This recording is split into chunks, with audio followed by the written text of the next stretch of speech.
Mesdames, Mademoiselles, Messieurs, bonsoir. Bienvenue à la Villa M Marseille pour ces premiers pitchs des dialogues de la santé qui vont avoir lieu ce soir. Le premier d'une longue série cette année, puisqu'il y en aura 5. C'est des pitchs qu'on a préparés soigneusement avec Philippe Schmitt qui animera la soirée et qui a concocté ce premier pitch avec le docteur Abdouzbi qui est au fond aussi et qui travaille avec moi et avec nous sur ces pitchs. Vous dire que le groupe Pasteur Mutualité, qui est une mutuelle spécialisée pour les professionnels de santé, et l'opérateur qui est derrière les Villas M, qui est derrière toute cette organisation. Les pitchs des dialogues de la santé, c'est quelque chose qui existe à Paris, puisqu'il y a une Villa M qui existe à Paris aussi. La Villa M Marseille est la deuxième du nom, qui vient d'ouvrir au mois de mai. Et d'ailleurs, elle a ouvert avec une journée qui s'appelait les dialogues de la santé, qui a eu lieu dans ses locaux. Et donc, les pitchs des dialogues de la santé, c'est une déclinaison, quelque part, de ces dialogues qui ont lieu une fois par an. Ces pitchs ont lieu à Paris, et d'ailleurs, je vous signale que le 19 février, il y aura à Paris, si vous êtes dans le coin, un pitch sur les allergies. Donc, en fait, c'est des moments où on se propose de parler à la fois de santé, mais à la fois de recherche.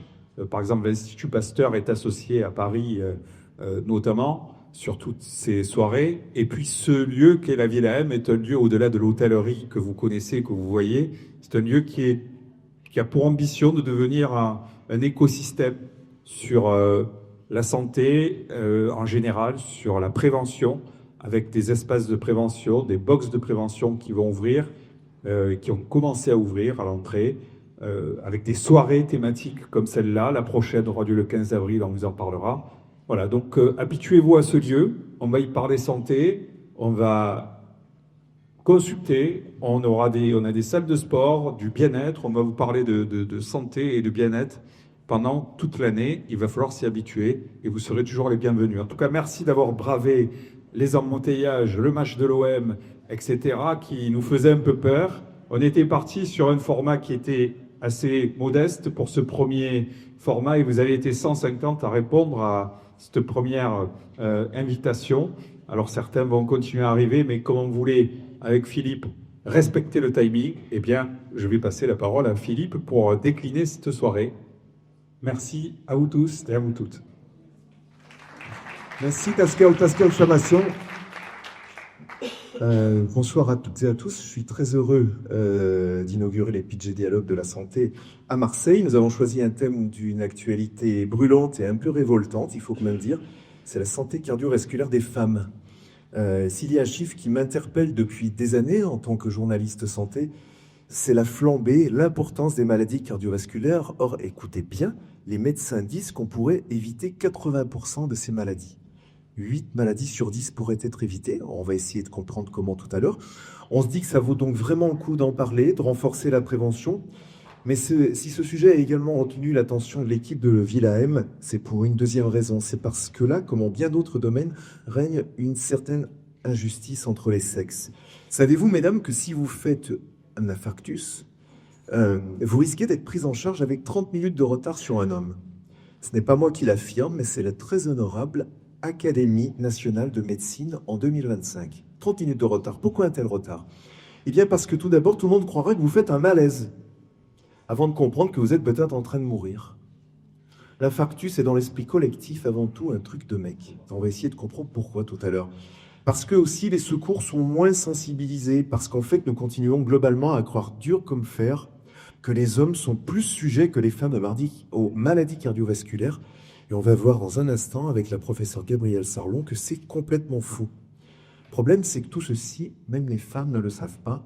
D'ailleurs, elles ne s'écoutent pas, elles n'entendent pas arriver les signes avant-coureurs de la maladie et de la catastrophe.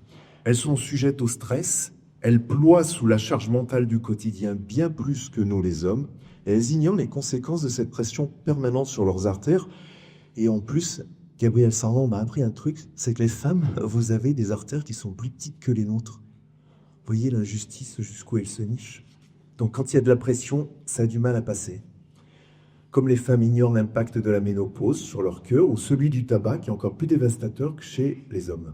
Alors oui, le cœur des femmes est en danger, mais ce n'est pas une fatalité. Ce soir, nous voulons contribuer à sauver le cœur des femmes, comme l'intitulé de cette soirée. Ce soir, nous voulons tous ensemble apprendre, comprendre et imaginer des solutions pour limiter le risque des maladies cardiovasculaires. Pour nous y aider, nous avons réuni 2 experts formidables qui nous offrent leur talent et leur générosité.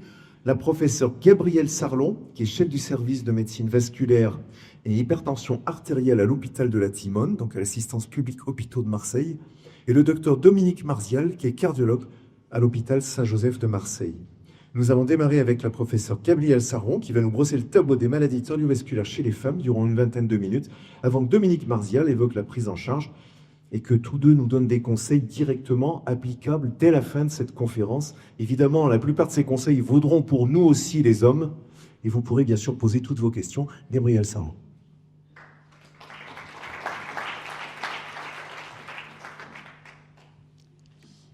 Alors,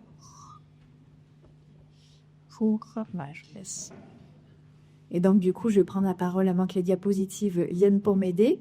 Pour la petite histoire, j'aime beaucoup cet endroit, puisqu'à 16 ans, je me marinais dans cette salle-là, exactement. Donc voilà, j'y ai beaucoup d'affection, ça me touche beaucoup. Je crois que là, en plus, la salle, elle a été changée finalement, parce qu'il y avait plus de monde que prévu, donc je suis très contente d'être ici. Après, je voulais remercier d'abord vous d'être venus en nombre malgré toutes ces difficultés. Remercier Philippe avec M Provence pour être à l'initiative de toutes ces actions de prévention et bien sûr aussi remercier la Villa M de nous accueillir. Le titre est un peu du coup provocateur parce que finalement on me reproche souvent de parler des femmes alors que les hommes aussi sont touchés par les maladies cardiovasculaires et donc comme l'a bien dit Philippe, on va aborder des notions sur les maladies cardiovasculaires, sur la femme, mais bien sûr, ça marche aussi chez les hommes. Donc, il faut bien sûr essayer de prendre en charge tout le monde, mais on va voir que la femme, comme il a été présenté, eh bien, il y a à la fois des retards diagnostiques, des méconnaissances, et donc c'est en diffusant des messages qu'on peut espérer améliorer ces valeurs. Donc, je vais essayer de vous donner des clés pour repérer chacun et chacune d'entre vous, que ce soit vous, dans votre entourage, des femmes qui pourraient être à risque de maladies cardiovasculaires pour ensuite essayer de les aider à se faire diagnostiquer et prendre en charge. Tout d'abord, pour définir ce que sont les maladies cardiovasculaires, donc ce sont des affections qui vont toucher le cœur et ou les vaisseaux. Et donc, en première partie, ça va être les infarctus ou les angites de poitrine, comme le montre la première image qui est en haut où on voit un homme qui est en train de se faire masser sur un arrêt cardiaque.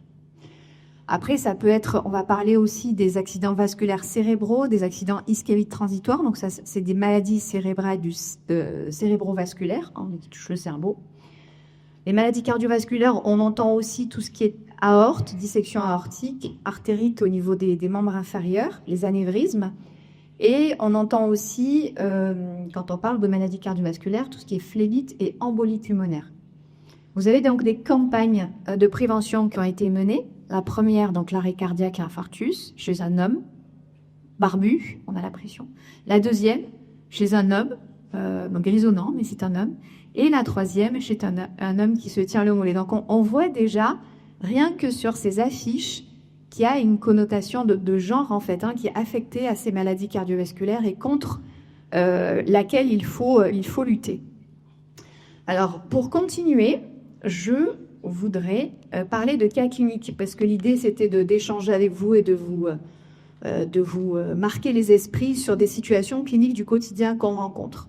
Donc ça, c'est d'une première patiente de 45 ans, donc on va dire d'âge moyen, qui est adressée dans le service à la Timone pour une hypertension artérielle qui est récente et très importante, à tel point qu'elle a été responsable d'une complication grave qu'on appelle une dissection aortique.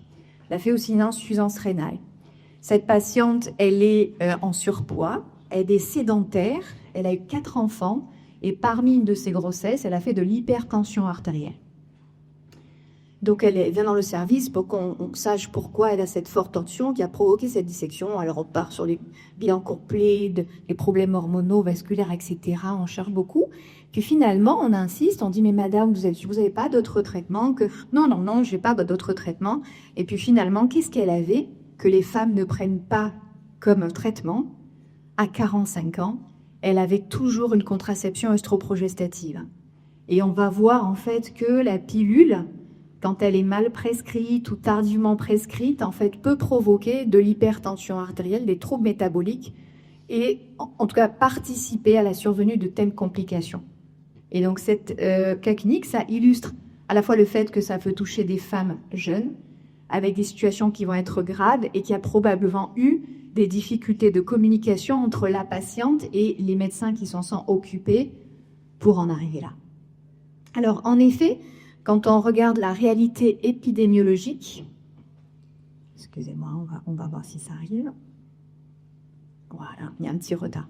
Donc la réalité épidémiologique, c'est qu'en effet, comme a dit Philippe, eh bien, les maladies cardiovasculaires chez la femme, c'est fréquent et c'est grave. C'est la deuxième cause de mortalité chez les Françaises. Une Française sur 5 va mourir des maladies cardiovasculaires. La première cause, c'est les cancers. Ça représente 200 décès de femmes par jour. Ça tue 5 fois plus que le cancer du sein. La première maladie, ce sont les accidents vasculaires cérébraux. Donc ça rend les femmes, donc ça peut les faire mourir et ensuite ça les rend handicapées, puisque l'AVC, c'est la première cause de handicap en France. Et la dernière phrase, ça vous montre en fait, comme le cas clinique, que ce sont des femmes jeunes qui peuvent être aussi touchées, dans un cas sur 5, alors qu'on a dans notre inconscient la pensée que oui, les femmes, elles vont être touchées, mais très tard, à la fin de leur vie, et de toute façon, il faut bien mourir de quelque chose. C'est souvent les retours qu'on a. Alors, malgré cette réalité épidémiologique, il y a une vraie méconnaissance à la fois du grand public et des professionnels de ce risque de maladie cardiovasculaire.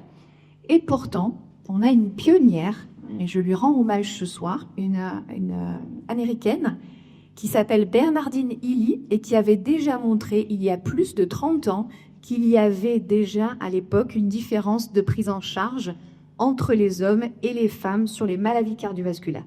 Elle avait appelé ça le syndrome de Gentle et qui vient en fait d'un livre où une femme se déguisait en homme pour essayer de vivre une vie meilleure que si elle était une femme.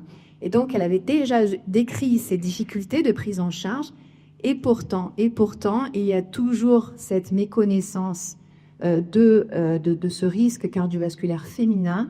Et quand on regarde un petit peu les chiffres, c'est le laser, ce que disait en fait Philippe, c'est que globalement, même les femmes, surtout, et c'est ça la problématique, et c'est ça l'idée aussi de partager ce soir ces informations, c'est que les femmes ne sont pas conscientes que la pilule, que la grossesse, que la ménopause sont des situations à risque de maladie cardiovasculaire.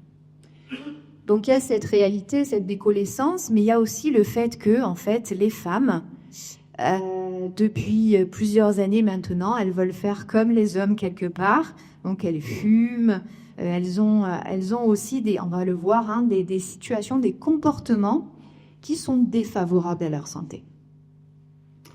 Et donc, en conséquence, eh bien, cette méconnaissance, qu'est-ce qu'elle entraîne? Philippe en a déjà aussi parlé.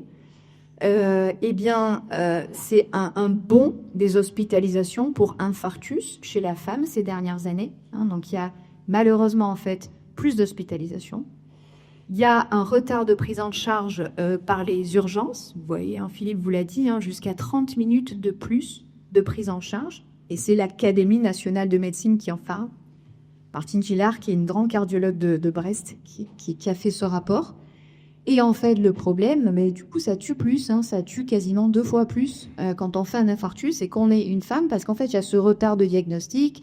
Après, on va le voir aussi avec Dominique. En fait, on est traité différemment, on ne va pas forcément traiter rapidement, etc. Et donc, ça tue plus. Donc, ce n'est pas simplement des informations de féministes qu'on vous donne ce soir. C'est qu'en fait, malheureusement, ça tue. Et c'est pour ça qu'il faut renverser la balance. Il faut arrêter de dire non, voilà. Non, il faut vraiment que ça change. Deuxième petit cas clinique. Certains dans la salle connaissent cette patiente. C'est devenu maintenant une amie. Une pédiatre de 67 ans, très active, très stressée, qui connaissait, elle a une famille de personnes qui a du cholestérol, elle-même avait du cholestérol, et à la ménopause, son cholestérol a explosé. Donc elle est sensibilisée au dépistage, à avoir un cardiologue qui lui prend la tension, etc. Il lui fait des examens, elle n'a pas de signes cliniques, elle n'a pas d'essoufflement, rien du tout, complètement asymptomatique. Et il lui fait donc d'abord un scanner des artères du cœur. Alors c'est pas le sien, là je vous ai juste mis cette photo pour que vous vous rendiez compte que voilà, maintenant on ne fait plus trop de tests d'effort, mais on regarde les artères en scanner et c'est parfait, notamment chez la femme. Et donc ça dépiste un rétrécissement d'une artère. Le cardiologue fait faire un test d'effort qui est normal. Et comme elle en reste pas là, elle vient au CHU, elle vient voir un grand chef de service cardiologie de la Timone qui dit mais non, c'est rien, tout est rassurant, on en reste là. Et quand même, il me l'envoie pour faire un écho Doppler de ses artères. Donc moi, je la rencontre, coup de foudre déjà entre nous deux. Et en fait, elle a vraiment des plaques au niveau de ses artères et tout. Je lui prends la tension, elle a une tension élevée. Et est-ce que j'en reste là ? Eh bien non, j'en suis pas restée là. On a avancé. Et finalement, j'ai fait un holter de tension qui montrait qu'elle avait une petite hypertension artérielle, ce qui est assez fréquent chez la femme. En fait, la femme, elle a ce qu'on appelle une hypertension blouse blanche, c'est-à-dire qu'elle vient en consultation, sa tension est élevée. Et très souvent, on va dire, c'est la blouse blanche, c'est la blouse blanche, c'est la blouse blanche. Sauf qu'en fait, après, elle développe une vraie hypertension qu'il faut traiter. Donc, on a initié un traitement. Puis ensuite, on a fait faire une coronarographie. Donc là, c'est l'examen vraiment complet des artères du cœur. Et finalement, on s'est rendu compte qu'elle n'avait pas non une artère bouchée, mais 3 artères bouchées, dont une complètement. Et du coup, on a mis en place des traitements forts du cholestérol, de l'aspirine, on a mis un stent, etc. Et surtout, on lui a conseillé de partir à la retraite et elle s'en porte très bien. Donc ce cas, pour vous illustrer, en fait, on va le voir, plusieurs facteurs de risque cardiovasculaire qui se sont cumulés chez elle et le fait qu'il y a des difficultés aussi diagnostiques parce que les tests cardiologiques sont parfois faussement rassurants. Donc parfois, il faut faire plusieurs tests pour aller jusqu'au bon diagnostic. Donc quand on parle de maladie cardiovasculaire, en fait, on évoque les situations, ce qu'on appelle des facteurs de risque, FDR, qui vont favoriser, qui vont faire le lit des maladies cardiovasculaires. Il y en a 2 qui sont non modifiables, c'est l'âge et l'hérédité. Ça, on ne peut pas changer. Mais en effet, du coup, il faut notamment l'hérédité, le détecter, parce que on va malheureusement faire souvent comme ses parents, ou alors il faut lutter pour ne pas faire comme ses parents. Donc il faut vraiment l'hérédité et l'âge, c'est important. L'âge, c'est à peu près 40 ans maintenant chez l'homme, 50 ans chez la femme, et l'hérédité, c'est est-ce que vos parents, ils ont fait du cholestérol, de la tension, un infarctus, etc. Bon. Après, on a des facteurs de risque qu'on dit traditionnels, et ça très rapidement, ces facteurs de risque, en fait, les femmes, elles vont être plus sensibles à ces facteurs de risque que les hommes. Par exemple, pour le diabète et le tabac, à consommation égale ou à diabète égal, les femmes vont faire plus d'infarctus que les hommes. On ne sait pas vraiment pourquoi, probablement physiopathologique, etc. On ne sait pas, mais quand on a une femme diabétique ou une femme fumeuse, elle a plus de risque de faire un infarctus qu'un homme diabétique ou un homme fumeur. C'est la littérature médicale qui nous le dit. Sur l'hypertension artérielle, elle touche plutôt l'homme jeune et après la femme âgée. On a parlé de cette histoire d'hypertension artérielle blouse blanche aussi. Et il y a notion aussi de la contraception qui peut entraîner une augmentation de la pression artérielle. Pour le cholestérol, la femme est protégée du cholestérol avant la ménopause et puis après, et ça c'est vraiment un message à retenir, la ménopause bouleverse la tension et le cholestérol et le sucre. Et donc souvent on a des femmes qui disent non mais moi tout va bien, j'ai pas de tension, cholestérol est bas, etc. Donc elles se font pas surveiller et puis en fait finalement à 55 ans en fait le cholestérol monte, c'est pas connu et elles finissent par faire un problème. Donc c'est pas parce que à 45 ans vous avez la tension normale, le cholestérol normal que 10 ans après, il ne faut pas surveiller parce que ça évolue avec la ménopause. Et du coup, cette notion de dyslipidémie, en fait, pareil, les artères des femmes vont être plus sensibles à la dyslipidémie que les artères des hommes. Après, il y a des facteurs de risque qu'on appelle non traditionnels. Alors, j'ai pris cette publication, mais on pourrait dire qu'ils sont quand même assez... ils sont communs aux deux. Il y a l'obésité. La femme est plus touchée par l'obésité. La santé mentale, il y a plus de dépression chez la femme et plus de stress chez la femme. Les maladies auto-immunes, qui sont plus fréquentes chez la femme et associées à un surrisque cardiovasculaire. Il y a notamment le cancer du sein qui, avec le traitement, que ce soit les rayons, vont irradier les artères coronaires, et l'hormonothérapie derrière, ça peut jouer sur le risque cardiovasculaire. Il y a la sédentarité et il y a aussi l'isolement social. On parlait aussi tout à l'heure de familles monoparentales ou de difficultés de précarité. Voilà. Et donc ça, c'est important du coup de le rechercher pour essayer d'apprécier, savoir si une femme est à risque ou pas de maladie cardiovasculaire. Et donc notre pédiatre, elle avait la tension, elle avait le cholestérol et elle avait le stress. Donc déjà, il y avait des éléments qui faisaient penser qu'elle pouvait être à risque cardiovasculaire. À côté de ces facteurs de risque qu'on appelle traditionnels, émergents, qui peuvent être communs aux hommes et aux femmes, puisque ça peut être retrouvé partout, il y a les grands oubliés dont on parle peu en fait. Et ça aussi, c'est l'objet de cette soirée où il faut communiquer là-dessus, informer vos filles de ça, où les femmes ménopausées, il faut être alerté de cette situation et il faut éventuellement consulter. Ou les femmes qui ont eu des maladies gynécologiques aussi, il faut savoir que ça peut jouer sur les artères. Les grands oubliés, c'est ce qu'on appelle les facteurs de risque cardiovasculaires féminins. Il n'y a que les femmes qui sont touchées par ces facteurs de risque. Et donc, les spécialistes du cœur et des vaisseaux devraient systématiquement faire une enquête gynécologique pour apprécier le risque cardiovasculaire féminin.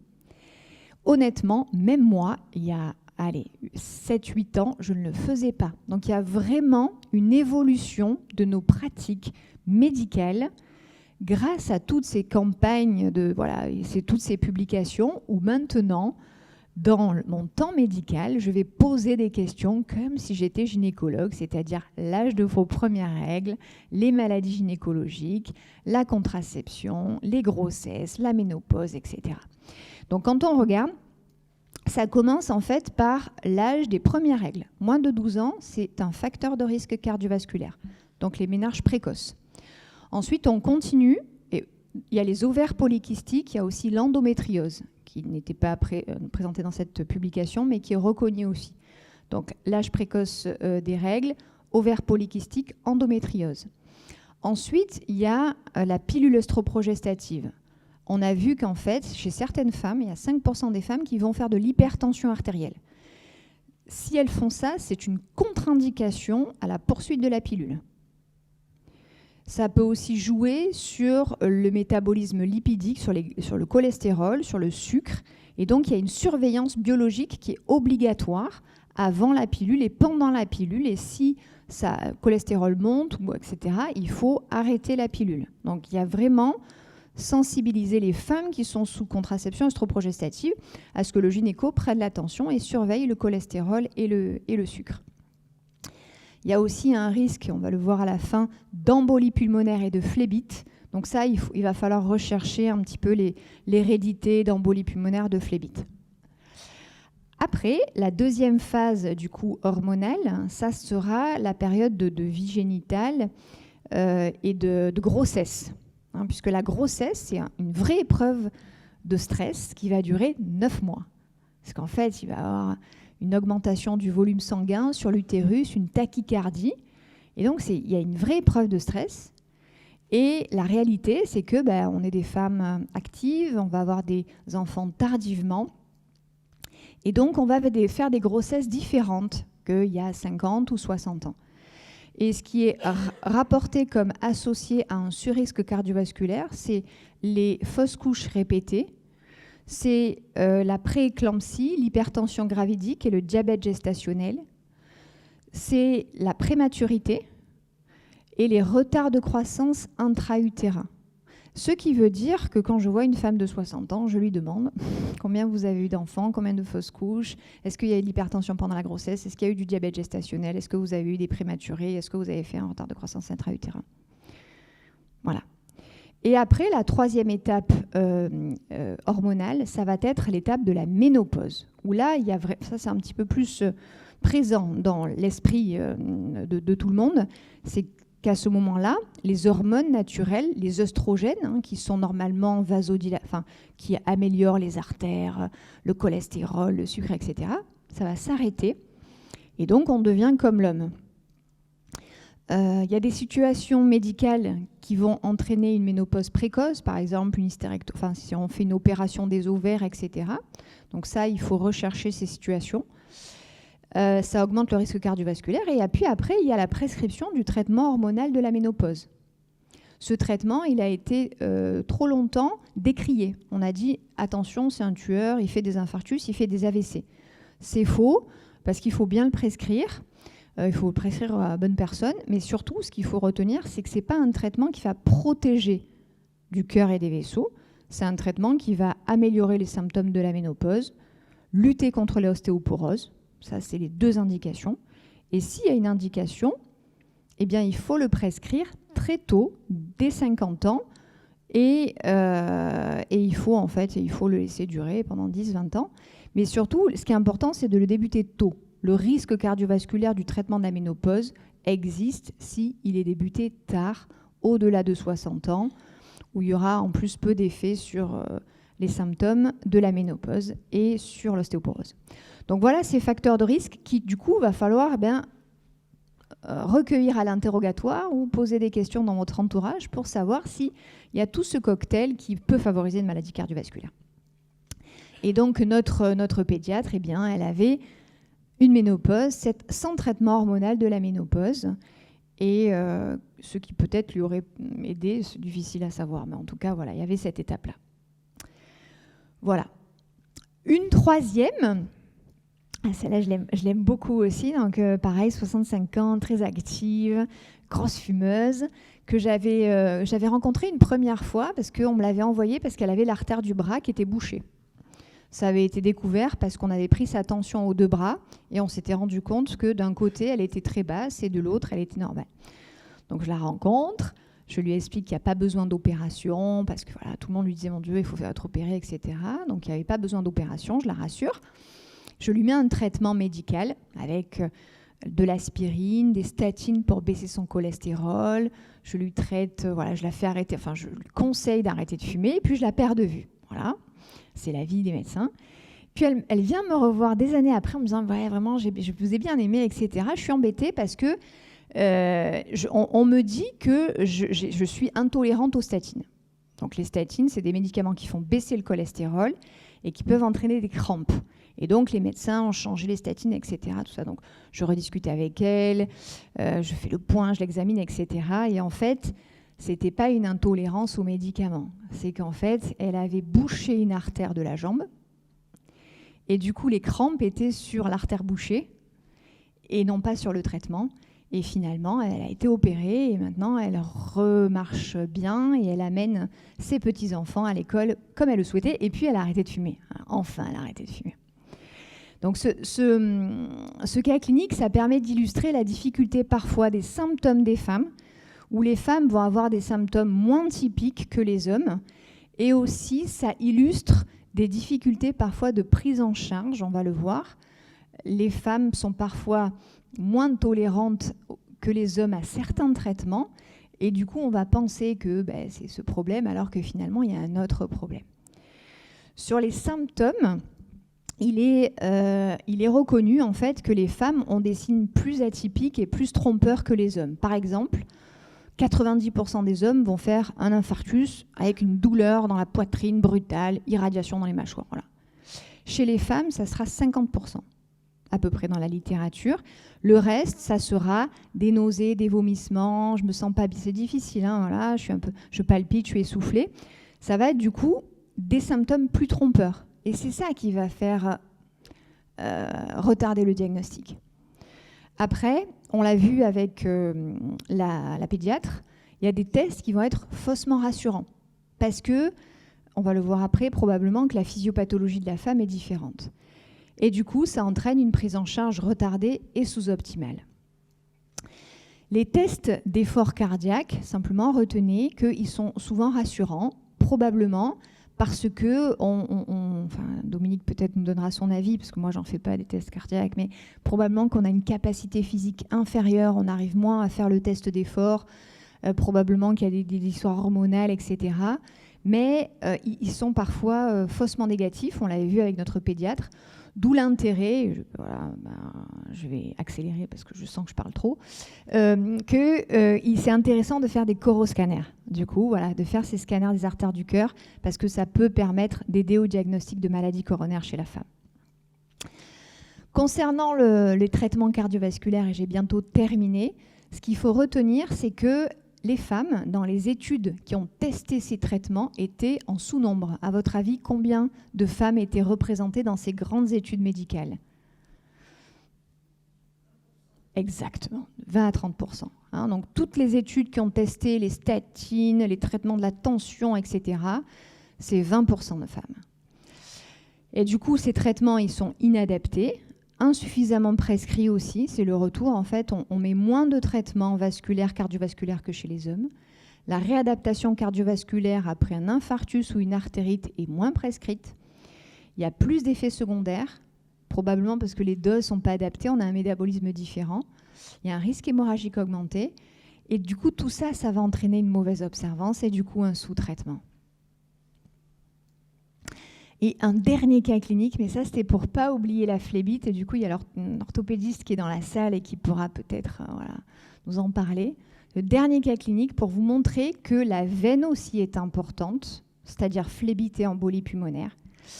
Et donc ça c'est une histoire qui était 22 ans, une jeune skieuse qui vient en Brun, j'avais des petites varices traitées par du laser, qui était sous pilule, qui fait une chute à ski, qui se fait opérer d'un croisé, et qui est opéré avec des piqûres d'héparine pour prévenir la phlébite. Et en fait, le médecin, ou je ne sais plus qui, dans le village, lui dit « Écoute, tu es jeune, sportive, arrête les piqûres ». Et en fait, elle a fait un arrêt cardiaque à son domicile. Elle a fait une anoxie cérébrale, elle est en fauteuil roulant maintenant, sur une embolie pulmonaire massive. Et donc ça, c'est pareil, la pilule, la chirurgie orthopédique, les varices, etc., l'héparine, il faut faire attention, même chez des personnes jeunes, que ce soit homme ou femme d'ailleurs, mais là il y avait la pilule en plus, ça peut provoquer des catastrophes. Avant-dernière diapo, les leviers pour avancer, parce que on dresse un tableau, mais en fait il y a plein d'espoir. C'est pour ça qu'il faut d'abord sensibiliser tous les professionnels de santé. Moi j'ai plaisir à dire que mes diapos ont changé pour les étudiants de médecine. Maintenant ces diapos, elles font partie de mon cours d'étudiants en médecine. Après, il y a faire des protocoles de soins spécifiques. Il y a une consultation de la ménopause qui va être mise en place par les autorités de santé. Ça sera un temps dédié aussi pour screener les femmes à risque cardiovasculaire. Sensibiliser le grand public, c'est ce qu'on est en train de faire de l'épidémiologie et aussi faire de la recherche adaptée. Et dernière diapositive, c'était pour vous donner, et peut-être c'est un peu plus médical, c'est ce que je donne, les conseils que je donne aux médecins qui prennent en charge les femmes pour essayer de repérer les femmes à risque. Eh bien, retenir qu'elles sont sensibles plus que les hommes aux facteurs de risque classiques, avec une augmentation de la prévalence de l'obésité et de la sédentarité chez la femme, qu'il faut faire un interrogatoire gynéco, même en cardiologie. Voilà, on l'a bien détaillé. Il y a aussi des choses dont on n'a pas parlé, mais c'est intéressant, c'est lors des mammographies, de regarder s'il y a des calcifications mammaires. Ça peut être un surrisque de maladie cardiovasculaire. On a développé une filière avec les radiologues gynécologues là-dessus. Et recueillir aussi du coup tout ce qui va être émergent, la violence, la dépression, le stress, la charge mentale, les familles monoparentales, la précarité, tout ça qui sont plutôt du social qu'on ne va pas trop forcément chercher en consultation, mais ça aussi c'est des éléments qui doivent faire penser, dépister ces femmes. Et voilà, et je vous remercie. Merci, Gabriel. Tu disais que tu as parlé au présent, en fait, pendant toute cette intervention, en disant donc qu'il y avait beaucoup de soucis dans la prise en charge. Toi, tu es une spécialiste, tu es dans un hôpital et un service hyper spécialisé. Est-ce que les gens qui sont ici, quand ils vont voir leur cardiologue aujourd'hui ou leur médecin vasculaire, ils bénéficient de toutes ces attentions ? Mais je ne sais pas, c'est à eux de me dire. C'est le retour du terrain, il faut leur demander à eux, je ne sais pas. Alors, on leur demandera, mais est-ce que... Alors, oui, allez-y. Alors, on va prendre une question et puis après, on passera au docteur Marzial. Madame.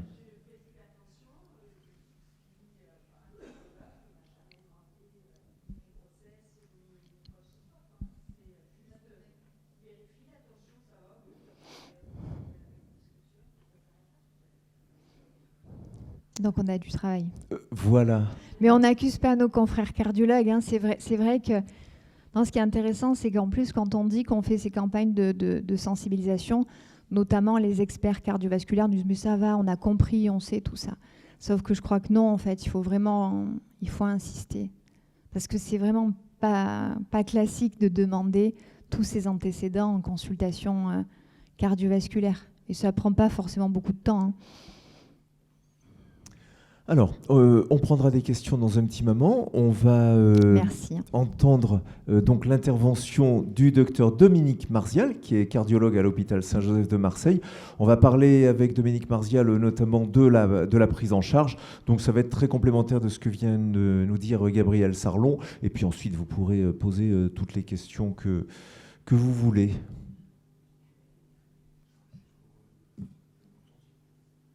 Alors le bouton, je ne sais pas, dites-nous, c'est lequel? On va demander à Gabriel. Alors, bonsoir à toutes et à tous.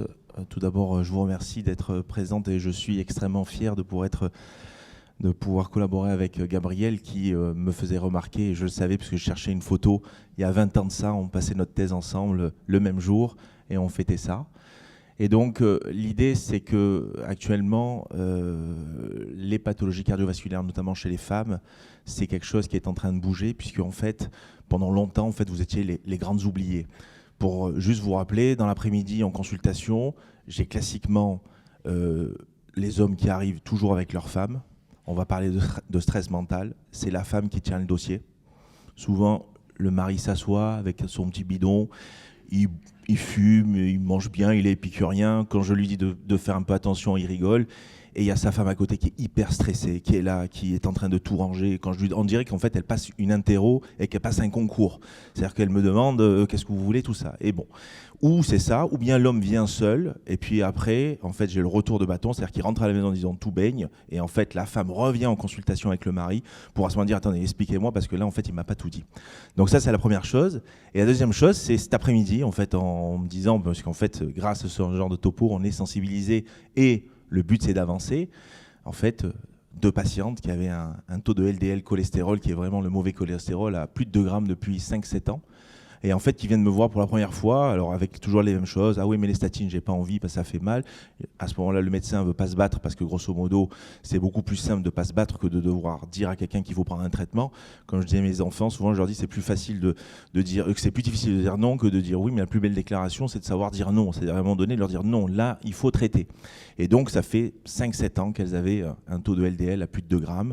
Et donc, il faut prendre le temps de leur montrer qu'en fait, la médecine, elle n'est pas basée sur simplement une boule, c'est qu'on a des recommandations, on a des scores risques à calculer, souvent sous-évalués chez les femmes, et à ce moment-là, c'est comme ça qu'on peut avancer ensemble.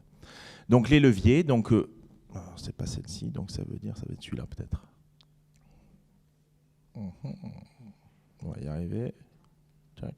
Un peu de temps. Non, donc ça c'est en arrière. Ouais, je vais le faire là. Tac. Si quelqu'un peut montrer, sinon je vais le relancer là. Non, mais regarde, ça c'est bon. C'est laquelle de flèche tu as fait? Voilà. Donc en fait, on commence par la même chose, c'est qu'en fait, quand on vous parle de cancer, c'est pas pour vous faire peur. C'est simplement que ça soit les femmes meurent plus souvent du cœur que du cancer du sein. En fait, actuellement, alors on n'est pas d'accord sur les statistiques à quelque chose près, mais en fait, le cancer et les maladies cardiovasculaires, elles se battent. Une fois, c'est top 1 pour l'un, puis top 2, puis le premier et le deuxième de la classe. Mais en fait, ce sont dans les pays industrialisés les deux principales sources de décès. Mais en fait, les femmes ne le savent beaucoup moins qu'elles sont touchées par les maladies cardiovasculaires. Et donc, le fait de parler de cancer, c'est pas pour vous faire peur, simplement pour vous dire que d'un côté, on a des campagnes qui sont phénoménales pour le cancer du sein. On a Octobre Rose, on a toutes les associations qui sont organisées, qui vont en fait faire ce message de dépistage. Mais les maladies cardiovasculaires, en fait, à part maintenant où on commence, et alors Gabrielle, ça fait plusieurs années qu'elle s'est lancée dedans, mais l'idée c'est de sensibiliser et que vous compreniez qu'en fait, les maladies cardiovasculaires chez les femmes, en fait, c'est pas que l'apanage de l'homme.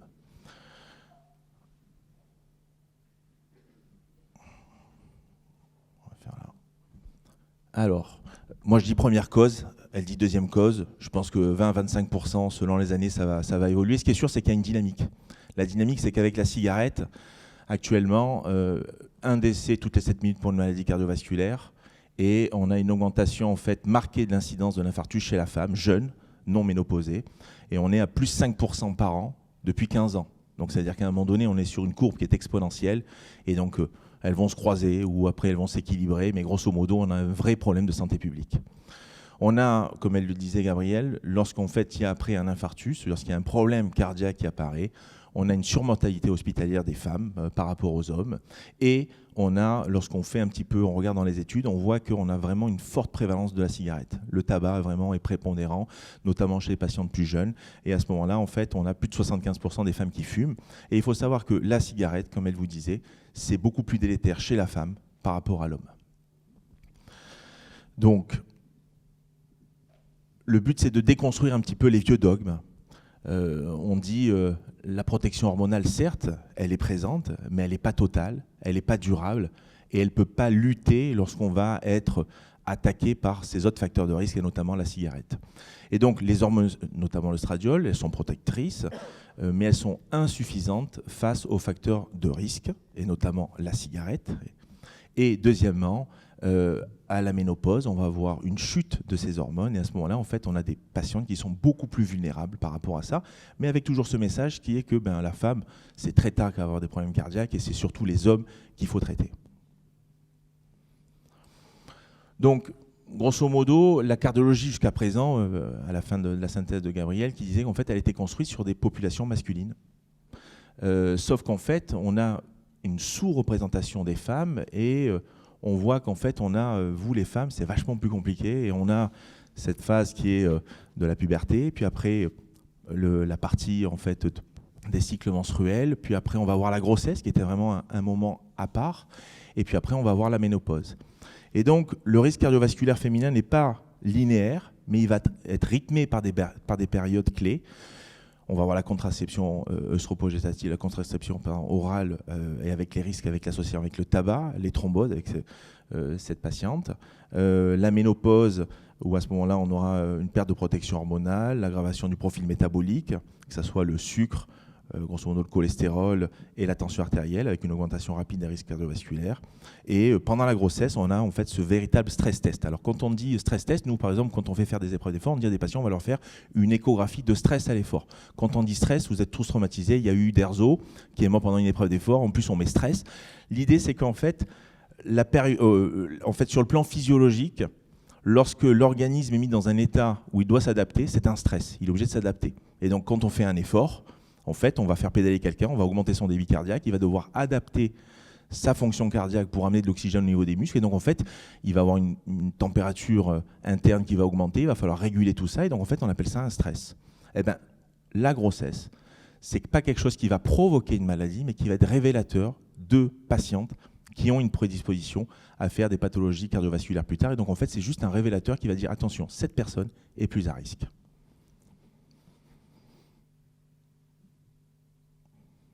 Donc, on ne va pas détailler, mais l'idée, en fait, ce qu'il faut comprendre, c'est qu'avec le cycle hormonal chez la femme, on va avoir des modifications sur le plan hormonal dans le temps qui vont faire qu'en fait, on va avoir ces hormones qui vont imprégner les tissus et qui vont faire que les femmes, vous êtes plus sensibles aux facteurs de risque et à ce moment-là, plus à risque par rapport à ça.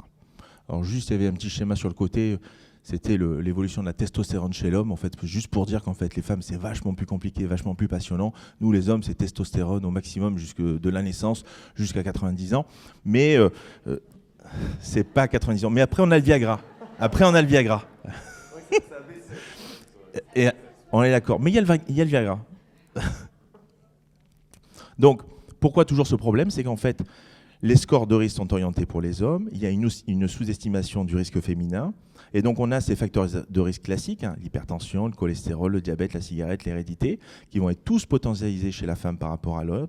Et en fait, il faut vraiment intégrer les spécificités hormonales qu'on a chez la femme, et notamment après toutes ces pathologies, que ce soit le syndrome des ovaires polykystiques, tout ce qui est syndrome cardio-métabolique, obésité, sédentarité, qui sont extrêmement qui touchent plus les femmes, et l'inactivité physique, on va en parler tout à l'heure, la pathologie placentaire, on en dira un mot, et tout ça, en fait, on a un manque de sensibilisation, et on a moins de dépistage, et donc on a un retard diagnostique.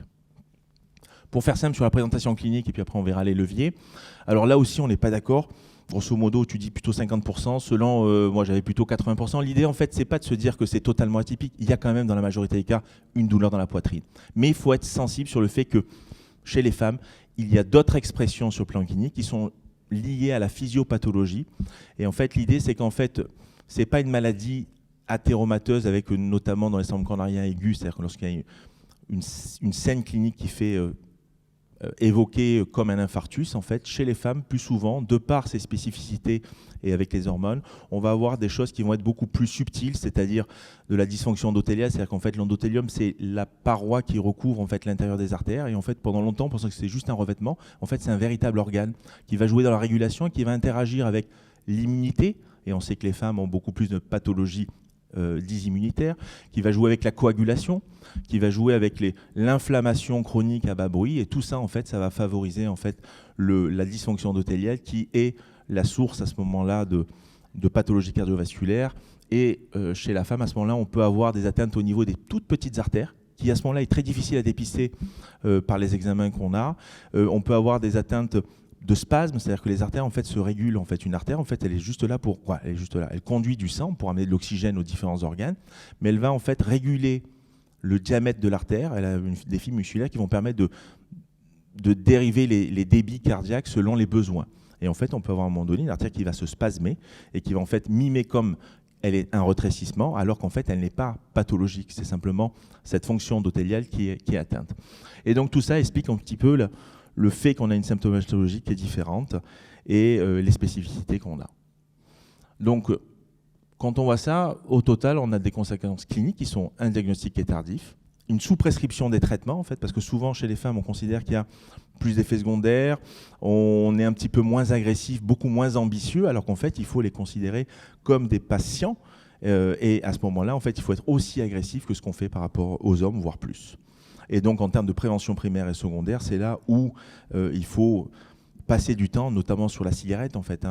Moi, une femme qui vient et qui me dit qu'elle fume, je prends du temps, lui disant, en fait, aujourd'hui, la consultation, on va parler de plein de choses, on va faire, mais s'il y a un message à retenir, je leur dis toujours, le message de la consultation, arrêtez de fumer, en fait. Et notamment, arrêtez de fumer. Et les associations avec tout ce qui est pilule ou équivalent. Alors, les leviers d'action. Donc le premier, en fait, c'est qu'il faut contrôler encore plus les facteurs de risque. Il faut être beaucoup plus agressif et il faut être vigilant. Et on ne peut pas laisser une femme avec un taux de LDL élevé, on ne peut pas laisser une femme avec une tension artérielle qui est prise plusieurs fois chez le médecin, qui est un petit peu élevée, on dit que c'est un effet blouse blanche. En fait, au moindre doute, à ce moment-là, il y a des dépistages à faire. On peut faire des automesures. Vous prenez un petit appareil, ça coûte pas cher. Et vous avez des recommandations pour prendre votre tension à la maison et pour savoir en fait si vous êtes vraiment hypertendu ou si vous n'êtes pas. Taux de cholestérol, ça c'est facile, c'est juste une prise de sang. Et à ce moment-là, en fait, on a des recommandations, des guidelines qui nous disent qu'on a des objectifs à atteindre par rapport à un niveau de risque de patient. La tension artérielle, on l'a dit, le diabète aussi. Et en fait, les femmes doivent bénéficier des mêmes traitements et des mêmes objectifs que les hommes. Donc en fait, on est simplement en train de dire qu'il faut les traiter comme tout le monde, mais pas moins que tout le monde. Et notamment pas moins que les hommes. Le tabac, donc c'est la priorité absolue, donc elle est plus délétère chez les femmes.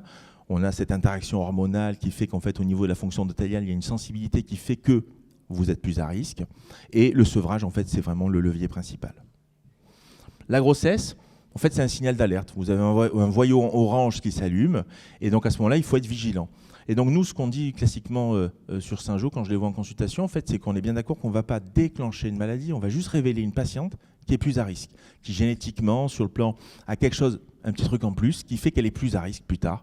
Et donc moi, j'aime bien souvent leur dire qu'en fait, il y a un 4e trimestre dans la grossesse. Grosso modo, une grossesse, c'est 3 trimestres pour faire un bébé. Et lorsqu'il s'est passé quelque chose pendant la grossesse, c'est-à-dire une prééclampsie, c'est-à-dire une hypertension artérielle associée à des œdèmes, associée à une protéinurie, si on a une hypertension artérielle pendant la grossesse, si on a un diabète pendant la grossesse, ou bien au niveau du bébé, un retard de croissance ou des fausses couches, à ce moment-là, il faut être alerté. Et moi, j'aime bien, on les revoit en fait de manière systématique, ou à ce moment-là, on dédramatise, parce qu'il faut bien comprendre une chose, c'est qu'il y a eu une première bombe nucléaire qui est la naissance.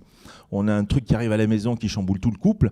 En plus, on leur rajoute que pendant la grossesse, alors que ça devrait être un moment merveilleux, il s'est passé quelque chose sur le plan cardiovasculaire. Le but, c'est pas de dramatiser, mais simplement de se poser et de prendre le temps de dire, voilà, il s'est passé quelque chose, il y a un message à passer, vous n'allez pas avoir un cardiologue tous les jours, mais il faudra que vous pensiez dans votre vie future, quand vous irez dans vos énumérer en fait vos antécédents, de dire, ben voilà, je vais dire que je fume, mais j'ai eu des soucis pendant ma grossesse, j'ai fait une prééclampsie, j'ai fait ça. Donc si le médecin n'y pense pas, le fait de nous de les revoir dans ce 4e trimestre, on les sensibilise pour leur dire, il faudra y penser, et il faudra peut-être faire un contrôle des facteurs de risque de manière systématique, un peu plus rapprochée, juste pour à ce moment-là pouvoir dépister les patients qui vont à ce moment-là avoir un problème.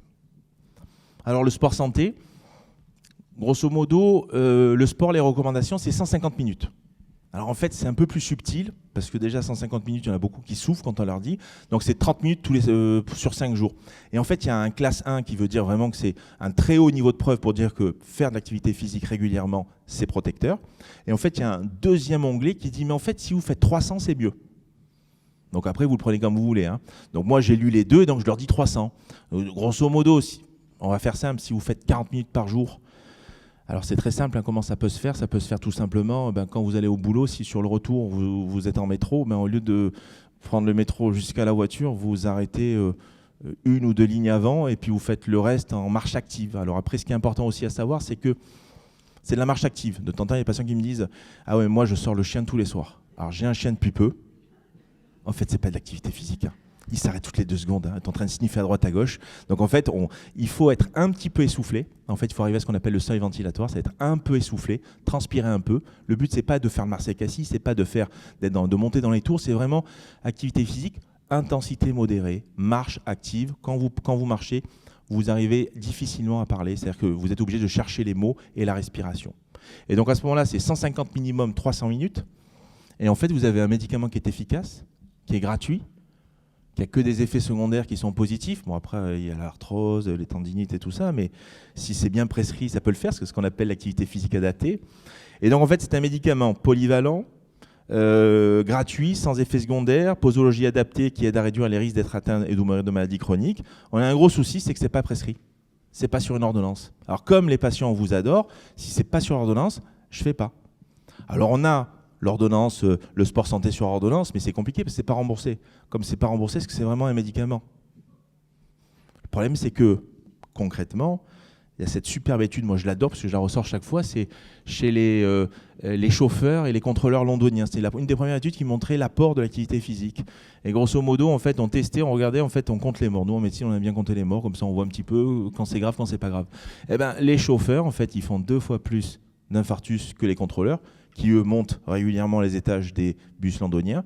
Et lorsqu'on fait un infarctus, eh ben, en fait, les chauffeurs qui ne bougent pas, eh ben, en fait, ont 2 fois plus de risque de mourir. Donc en fait, ça montre bien que l'activité physique est protectrice.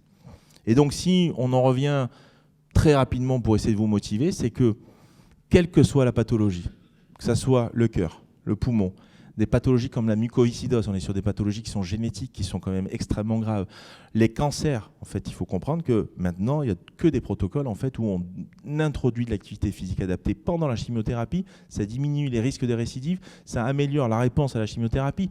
Donc à un moment donné, il y a tout un effet qui est lié au fait que pendant l'activité physique, on va sécréter des cytokines, des petites molécules anti-inflammatoires qui vont se balader dans votre corps et qui vont à ce moment-là permettre de stabiliser les vaisseaux notamment et aussi stabiliser en fait le métabolisme des différentes cellules et éviter les complications. Alors après, il y a une question aussi, souvent on me dit, bon mais ça va, j'en fais le samedi, dimanche, et je vais faire 3 heures le samedi, 3 heures le dimanche. En fait, c'est comme se brosser les dents. C'est tous les jours. Donc si vous me dites que vous brossez que le samedi, dimanche et pas en semaine, ça ne marche pas. Donc en fait, c'est tous les jours, en vous brossant les dents, en faisant de la marche active tous les jours, que vous allez avoir un taux de cytokines, de molécules antioxydantes qui vont permettre, anti-inflammatoires, qui vont permettre de vous protéger. Alors le problème, c'est ça en fait. C'est qu'actuellement, l'homme moderne, c'est plutôt ça. Donc c'est la trottinette électrique, mes enfants, je me bats. C'est le canapé, c'est l'iPad. Et le problème, c'est que maintenant, on ne bouge plus. Donc en fait, juste pour vous rappeler qu'il y a 2 notions importantes, c'est que grosso modo, on parle de l'activité physique, 150, mais retenez plutôt 300, comme ça on sera entre les deux. Et il y a aussi, donc ça c'est le fait de faire de l'activité physique dans la journée, mais après il y a la sédentarité qui est un autre facteur de risque, qui est le fait de rester plus de 7-8 heures assis tous les jours. Et finalement, en fait, on y arrive rapidement par rapport au boulot.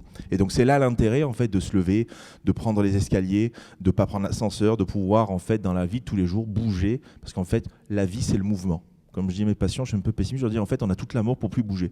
Donc tant que vous êtes là, bougez. Donc le paradoxe, bien sûr, chez les femmes, c'est qu'en fait, on sait que c'est elles qui en bénéficient le plus dans tout ce quand on parle de réadaptation cardiovasculaire. En fait, quand on a fait un infarctus, en fait, souvent, on envoie les patients en réadaptation pendant 3-4 semaines pour pouvoir en fait reprendre une démarche active sur du vélo, de les mettre en sécurité, de faire de l'éducation thérapeutique. Et en fait, les femmes, c'est celles qui refusent tout le temps d'y aller. Alors pourquoi ? Parce qu'en fait, elles ont moins accès, parce que contraintes familiales, contraintes professionnelles, écoutez, j'ai pas mal de choses à gérer, elles ont même culpabilisé, parce qu'en fait, elles ont fait un problème, et elles n'ont pas à faire ce problème, parce qu'en fait, elles sont là pour gérer toute la logistique. Bon, l'alimentation, je ne suis pas le meilleur spécialiste, en fait, pour faire simple, quand c'est bon, c'est pas bon.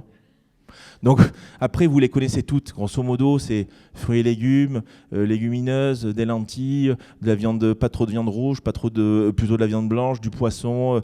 En fait, ça, on le sait. L'idée, en fait, moi, mon petit truc, c'est pour essayer de ne pas la faire craquer, c'est de leur dire, si vous avez un budget, par exemple, fromage, qui était de temps, eh bien, on garde le même budget, mais vous prenez 2 fois meilleur. Comme ça, il y en a 2 fois moins. Et donc après, ça permet de se faire plaisir. Après, grosso modo, on est d'accord que c'est le nerf de la guerre. Et puis actuellement, avec l'alimentation, tout ce qui est ultra transformé, on est tous avec des Uber Eats, avec des commandes régulièrement. C'est une catastrophe. Pas pour nous, parce que nous encore, on a une génération où on cuisine. Mais pour mes enfants, il a été démontré qu'en fait, les enfants maintenant avaient des taux de sucre dans le sang et une tension artérielle et de cholestérol qui étaient un petit peu au-dessus par rapport à notre génération. Et elles ne sont pas encore anormales, mais c'est un petit peu au-dessus. Et donc moi, souvent, l'image, je dis pour les pathologies cardiovasculaires, c'est l'encrassement des artères. En fait, c'est comme la dureté de l'eau. En fait, c'est un temps d'exposition. Et en fait, plus vous aurez de l'eau calcaire et plus vous avez de chances plus tard d'avoir une canalisation qui se bouche. C'est pareil pour les artères. Donc le but, c'est vraiment de contrôler au maximum ces facteurs de risque. Alors, c'est bientôt fini. Donc, en fait, ça, c'est passionnant. C'est qu'en fait, on a une interaction biologique, hormonale, psychosociale, qui est beaucoup plus marquée chez la femme. L'idée, en fait, c'est quand on a un stress qui soit aigu ou chronique, on va avoir une sécrétion d'hormones, une stimulation neuro-hormonale, une stimulation en fait, du système nerveux autonome, qui est vraiment le système nerveux qui gère en fait toute la vie végétative. Et en fait, tout ça est stimulé, mais en fait, tout ça va être pro-inflammatoire, pro-coagulant. Et tout ça, en fait, va entraîner en fait, des complications. Et le problème qu'il y a, c'est que le stress chronique, la santé mentale, la dépression, tout ça, en fait, c'est beaucoup plus actif en fait, chez les femmes qui sont beaucoup plus sensibles. Et en fait, on a à ce moment-là une dysfonction endothéliale, une inflammation chronique, et donc on augmente ces risques. Et c'est peut-être ça aussi, en partie, qui explique les différences avec les hommes. Et donc, en fait, c'est comme si le stress annule en partie l'effet protecteur œstrogénique, notamment la vasodilatation, le fait que l'artère se réouvre, le côté anti-inflammatoire, le côté en fait, protecteur au niveau de l'endothélium. Et donc en fait, le cerveau féminin réagit plus fortement au stress émotionnel. Donc c'est reconnu puisque maintenant, en fait, même dans les recommandations à l'AHA, qui sont les recommandations américaines, en fait, on a dernièrement des recommandations européennes aussi sur la charge mentale, sur le stress, en fait, en disant en fait, c'est véritablement un facteur de risque. Et donc le but, c'est qu'il faut prendre soin de la santé mentale. C'est aussi prévenir les maladies cardiaques chez la femme. Et souvent, malheureusement, vous renoncez davantage aux soins en priorisant les autres. Stress mental chez la femme, le stress attaque le cœur avant les artères. En fait, ce n'est pas principalement, sur le plan physio, vous n'allez pas boucher une artère, mais vous allez faire toute cette anomalie de la fonction de l'endothélium qui va entraîner des spasmes, des dissections, des maladies qui sont beaucoup plus distales, qui sont beaucoup plus difficiles à dépister et qui ont des symptomatologies atypiques et qui, à ce moment-là, ne nécessitent pas les mêmes thérapeutiques. Donc bien sûr, comme elle disait, Gabrielle, on a besoin d'études cardiovasculaires à grande échelle qui doivent être dédiées aux femmes. En fait, on doit vraiment mettre les femmes au centre en fait, de cet algorithme pour pouvoir mieux comprendre. Il faut développer des filières coordonnées. Donc c'est là où c'est l'intérêt, en fait, parce que ceux qui sont en première ligne, ce sont les gynécologues. En fait, c'est eux qui vont vous voir lorsque vous allez faire vos premières complications pendant la grossesse, et c'est là où le message doit passer. Alors nous, mais sur la conception aussi, le but c'est, on accepte de suite, moi à la consultation, je dis, dès qu'il y a une femme enceinte, s'il y a eu un souci, hop, on la rajoute sur le planning, c'est pas grave. Le but c'est 10 minutes, 15 minutes, on se pose, après on la revoit, mais simplement pour donner les messages et comprendre qu'il s'est passé quelque chose. Et donc l'intérêt, en fait, c'est de développer ces filières gynéco, médecins généralistes, cardiologues, sages-femmes, pharmaciens, infirmières. Et donc le but, c'est vraiment de travailler en équipe pour essayer de ne pas laisser passer ces patientes et de les laisser perdues de vue. Parce qu'en fait, où on aura perdu, c'est lorsqu'on vous aura perdu de vue et que vous réapparaîtrez 8 ans, 10 ans après avec vos complications. En conclusion, femmes et maladies cardiovasculaires, il faut d'abord briser les dogmes. Donc le risque cardiovasculaire qui est plus faible chez la femme, des symptomatologies, alors c'est là où atypique, oui, il y a une atypie, mais il y a quand même dans la majorité des cas une douleur thoracique, mais il faut être vigilant sur le côté atypique. L'interaction étroite entre, en fait, sur le plan physiopathologique, cerveau, stress, système neurohormonal, la microcirculation et la cigarette, qui est vraiment prépondérante. Il faut vraiment lutter contre ça. Perte de chance sur le retard diagnostique, sur la prévention primaire et secondaire qui est sous-utilisée. Des prises en charge thérapeutiques qui sont moindres. Il faut faire une sensibilisation, c'est pour ça que vous êtes là, c'est pour ça qu'on est là, malgré le fait qu'il y ait l'OM ce soir. Et donc, action transversale avec les filières et développer en fait cette filière entre les différents acteurs qui permettront en fait de limiter les catastrophes. Et le message final, c'est faire aussi bien, certes, mais je pense qu'il faut voir mieux pour les femmes en fait. Voilà, c'est le mot de la fin. Merci, docteur Dominique Marzial. Gabrielle, si tu veux bien nous rejoindre, Dominique, vous restez là également. On va prendre vos questions. Alors, je vous propose simplement lever la main, éventuellement levez-vous, ça fait du bien de bouger parce qu'on ne bouge pas assez. Tu veux nous dire un truc, Pascal? Tu avais des questions à nous poser? Les questions doivent être posées avec un micro pour l'enregistrement. Donc, je fais circuler le micro et tu en gardes un ici. Je voudrais savoir pourquoi, arrivé à un certain âge, les cardiologues disent on ne fait plus de prévention. Voilà.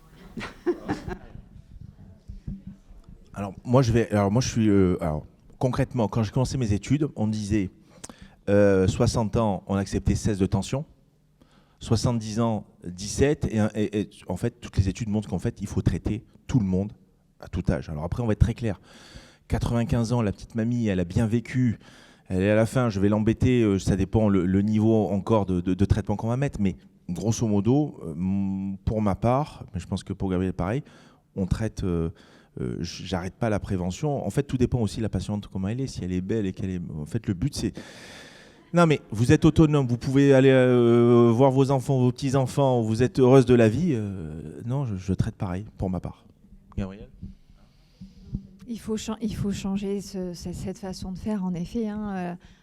Mais oui, mais bon, ça va se faire avec les nouvelles générations. Mais on dit que si à 70 ans, il n'y a justement aucune maladie, aucune comorbidité, c'est là où il faut agir, parce que justement, c'est la personne qui va vivre longtemps. Et il faut lui éviter de faire l'AVC, qui va la rendre handicapée, simplement avec de la tension. Donc, c'est aussi important.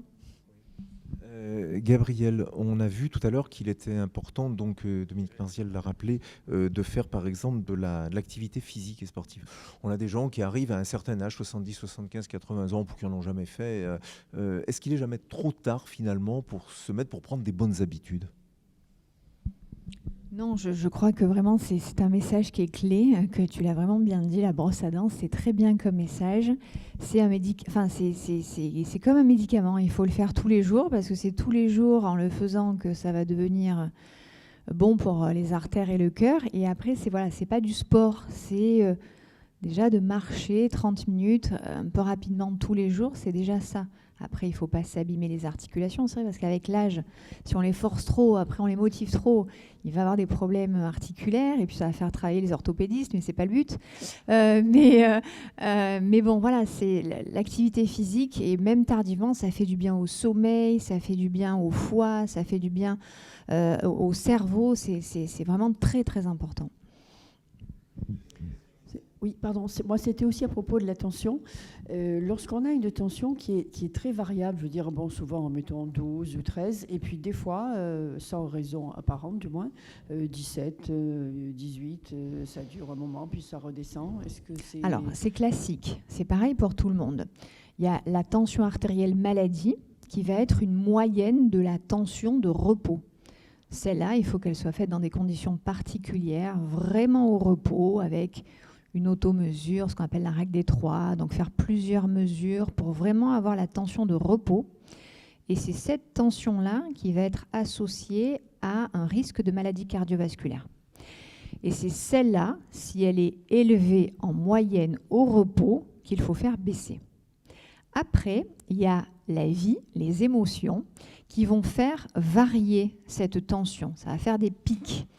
Mais ça, les traitements de la tension ne pourront pas agir dessus, parce qu'en fait, ça va être des phénomènes d'anxiété, etc., qui vont jouer dessus, et c'est là où il y a une importance de l'activité physique, éventuellement de la prise en charge du stress, parce que ça va aider le traitement à éviter ces pics.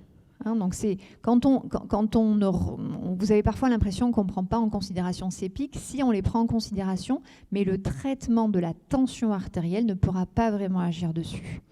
Donc le message, c'est prendre la tension à la maison correctement, c'est-à-dire au repos. C'est ça en fait, c'est vraiment au repos. C'est pas quand on a mal à la tête ou qu'on va pas bien, qu'on a etc. Parce que là, elle va monter et c'est normal, c'est pareil pour tout le monde. Donc au repos.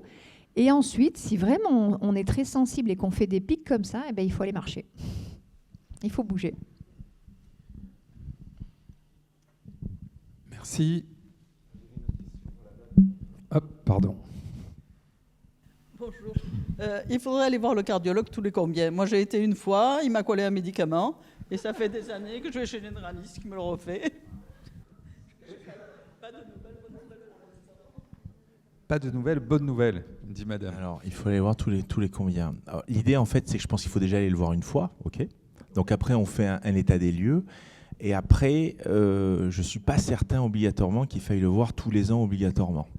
Tout d'abord, en fait, le but, c'est de screener le patient, de regarder ses facteurs de risque, de voir un petit peu la globalité. Et à partir de là, un patient qui va avoir des facteurs de risque, qui a pas mal de choses, à ce moment-là, on va être plus agressif et on va lui dire de revenir dans un an. Quelqu'un qui a très peu de facteurs de risque, ou bien qui a une hygiène de vie qui est correcte et qui n'a pas de soucis particuliers. Il ne faut pas oublier qu'il y a un médecin traitant aussi au milieu, ce qu'on appelle le chef d'orchestre. Donc en fait, moi je dis toujours à mes patients, je leur dis en fait, il faut aller voir le médecin traitant quand on va bien pour éviter d'aller mal. Et le problème, c'est que, si je puis me permettre, on vous adore, mais vous êtes des boucans. C'est-à-dire, grosso modo, vous venez quand il y a un problème.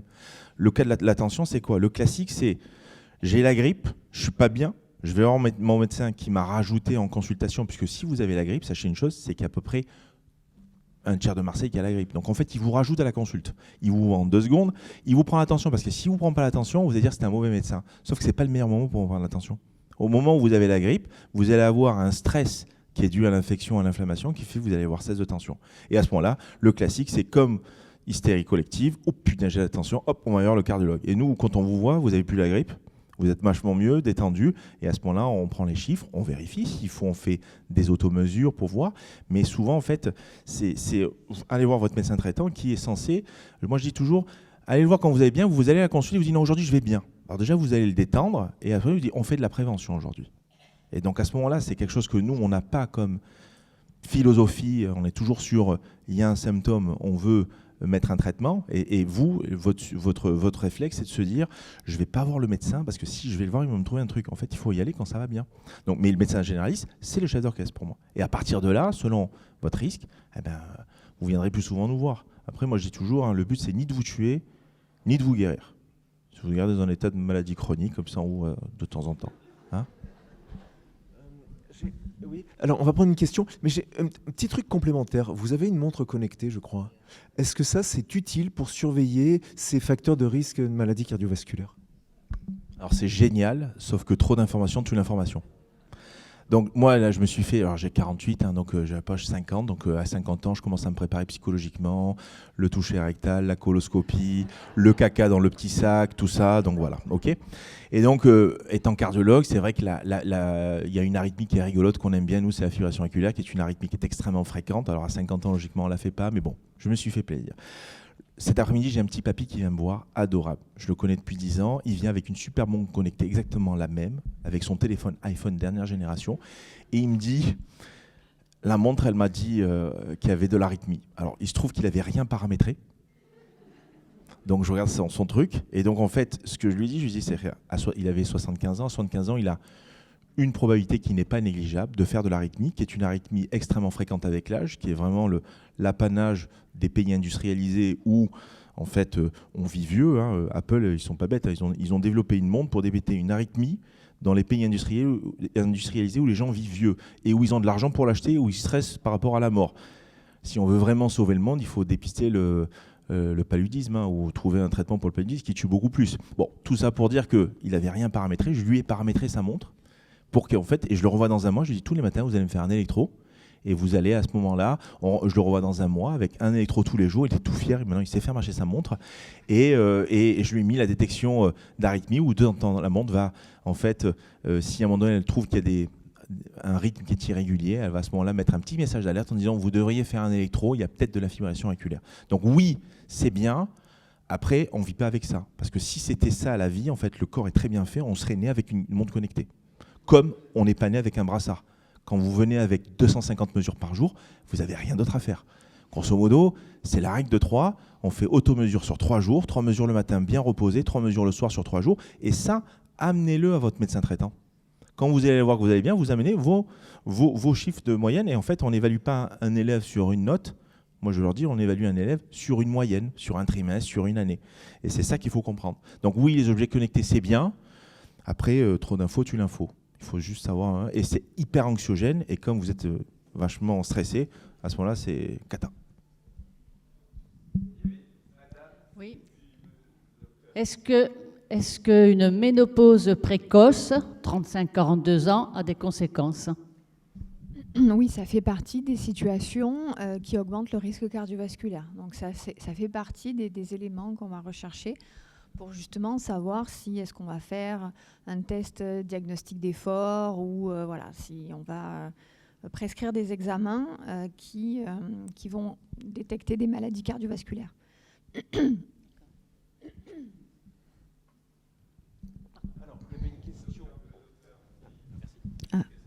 Oui, j'ai une question. On peut lire parfois qu'il existe des compléments alimentaires qui peuvent aider ou améliorer la santé cardiaque. Et de temps en temps, on peut lire, par exemple, le CoQ10, l'ubiquinol, ce genre de choses. Quel est votre avis là-dessus? Est-ce que vous conseillez ce genre de choses? Il y a des compléments alimentaires un peu plus orientés santé cardiaque ou pas vraiment? Alors moi, honnêtement, je ne sais pas mon rayon, mais quoi qu'il en soit, je suis favorable à tout ce qui peut aider les personnes à se sentir mieux. Donc si c'est aidé par un pharmacien avec voilà, des compléments qui ne sont pas achetés sur Amazon ou quoi, mais de qualité, pourquoi pas. Et après, le coenzyme Q10, moi je l'utilise pour réduire les effets musculaires des statines. Parce que ça peut aider parfois les patients à se sentir mieux sous statine, mais voilà, je suis connaissances sont un peu limitées. Je sais pas toi, Dominique. Ouais, voilà. Bon.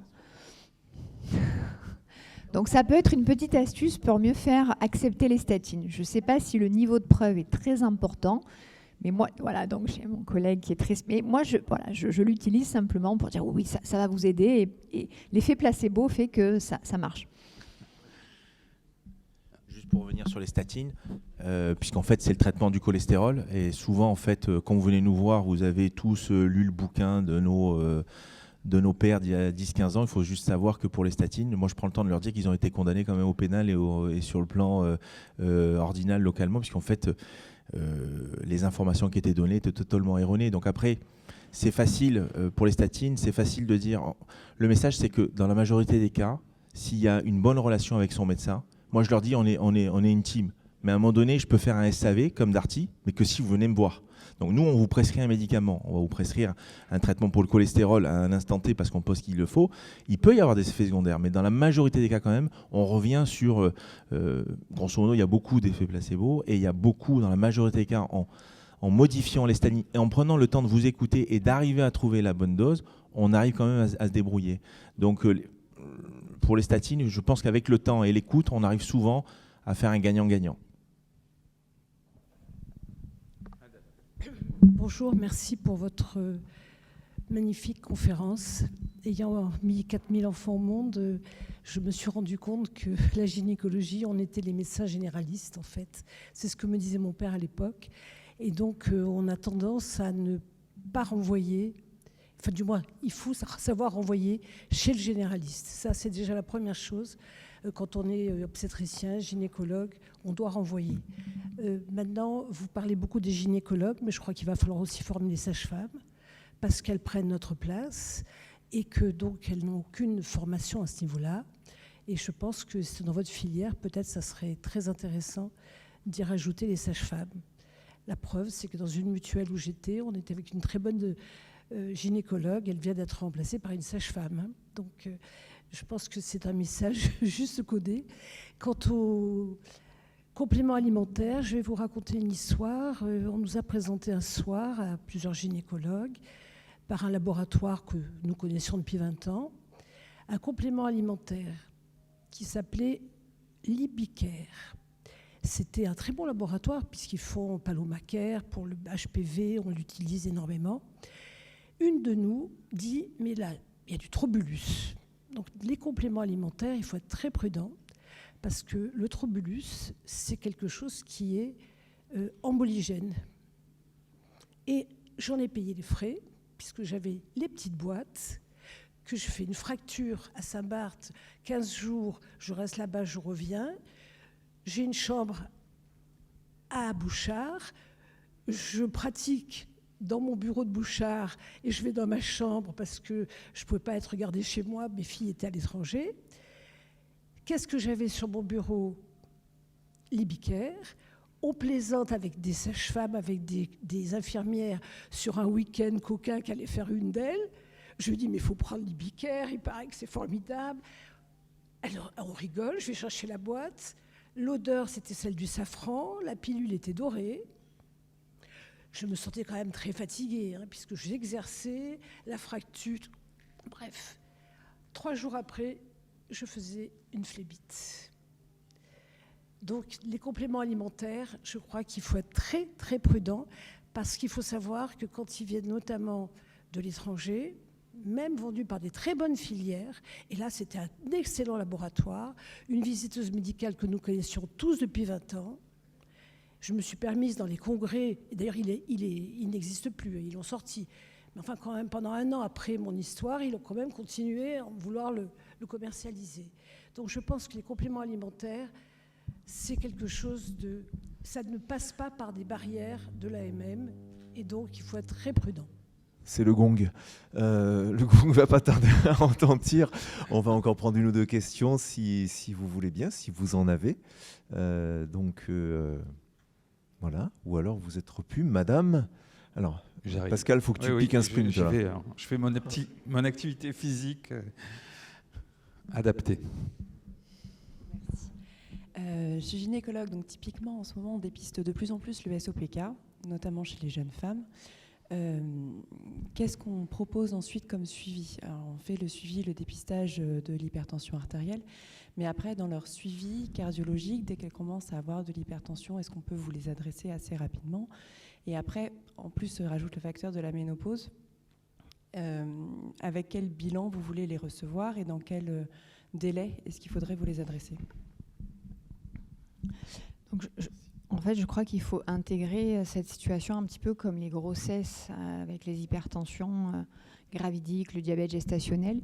Comme disait en fait Dominique, il faut déjà formuler à la femme que cette maladie est à surrisque cardiovasculaire dans les années futures, qu'il faut surveiller ces facteurs de risque, le tabac, le cholestérol, la tension, ce que vous faites, et qu'après, à l'arrivée de la ménopause, il faudra formuler au médecin généraliste l'existence de cette pathologie pour éventuellement, après, s'il y a plusieurs, la tension, le cholestérol, etc., avoir une consultation spécialisée. Je crois qu'il ne faut pas avoir tous les SOPK ou toutes les endométrioses, on est d'accord, mais déjà leur dire que leur maladie est un risque de maladie cardiovasculaire future, comme pour les hypertensions gravidiques, comme ce que vous faites pour les hypertensions gravidiques et le diabète gestationnel. Sans non plus trop les alerter, mais du coup les faire arrêter de fumer si elles fument, leur contrôler la tension tous les ans, leur faire un bilan lipidique tous les ans ou tous les 2 ans à partir de 40 ans, voilà, avoir un rituel de suivi de ces patientes. Puis leur poser des questions aussi fonctionnelles sur les symptômes cardiologiques.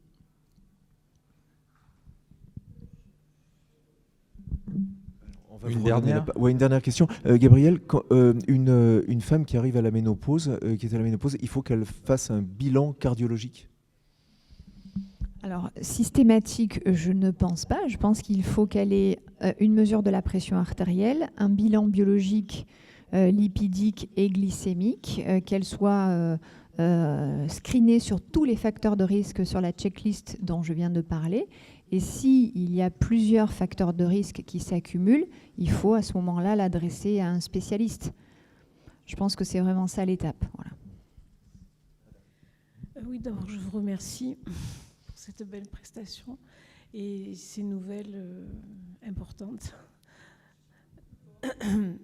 Vous n'avez pas parlé de l'alcool et les jeunes s'alcoolisent depuis de nombreuses années, beaucoup.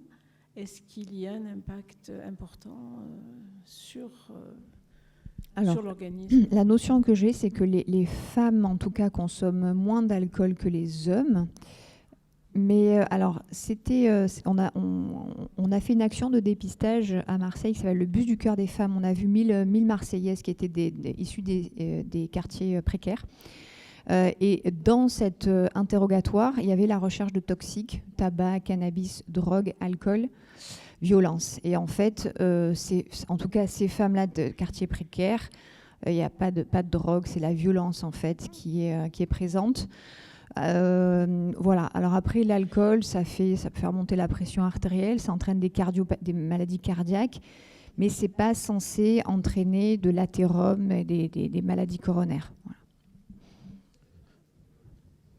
Quoi qu'il en soit, il faut boire avec modération. On ne va pas commencer à dire, voilà, mais... je voudrais simplement vous demander, on dit que le vin rouge, c'est meilleur que le reste. Non mais c'est vrai ce truc ou c'est pas vrai? Ouais, parce qu'on a prévu du vin blanc au cocktail, là derrière. Alors, il faut savoir qu'en France, on a quand même un lobby, qui est le lobby des vignerons. Hein. On est fiers d'être français et de faire du bon vin. Alors j'ai 2 discours. En fait, ce qui est sûr, c'est que quand j'étais externe, la petite mamie qui me demandait le vin rouge, un petit verre à chaque repas, on disait oui, bien sûr, parce qu'en fait, c'est ce qu'on nous disait comme ça. Après, je crois qu'il y a une étude, alors qui ne doit pas être si récente maintenant, mais qui montrait qu'en fait, dès le premier gramme d'alcool, vous augmentez en fait le risque de faire un événement quelconque. Vous augmentez le risque de mortalité en fait, hein, toute pathologie confondue. Donc ça veut dire grosso modo, à consommer avec modération. Après, on est là pour vivre, c'est-à-dire que grosso modo, si on ne boit pas un peu de vin de temps en temps, si on ne mange pas un peu de gras, puisque le gras c'est la vie, ça va être compliqué. Hein.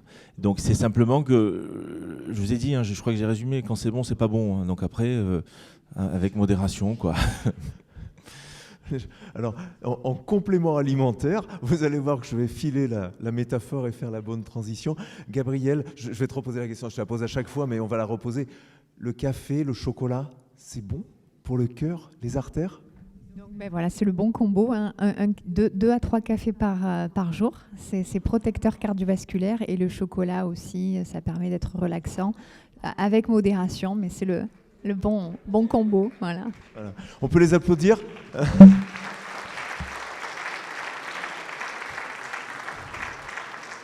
Voilà, et ces petits conseils. Alors, on va terminer en vous disant que la prochaine conférence aura lieu le mercredi 15 avril à 19h ici même. On parlera de l'impact des compléments alimentaires sur nos performances du quotidien, nos performances sportives et notre santé en général. C'est justement le docteur Abdous Bihi, qui est chirurgien orthopédiste et collaborateur médical à Villa M Marseille, qui va nous mettre l'eau à la bouche des compléments alimentaires. Abdou, si tu veux bien nous en dire un mot, nous présenter cette prochaine conférence, s'il te plaît.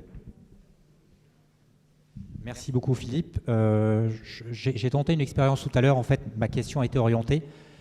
J'ai parlé du CoQ10, j'aurais pu parler d'un autre complément alimentaire, mais c'est quand même intéressant parce que je vous incite à regarder sur Internet. Moi, ça fait partie de mes lectures. De par mon intérêt pour ce genre de choses, je suis persuadé que la majorité d'entre vous ont pris au moins un complément alimentaire ce matin. J'en fais partie. Je rentre un peu dans votre intimité. Est-ce que quelqu'un a pris un complément alimentaire ce matin? Oui, voilà.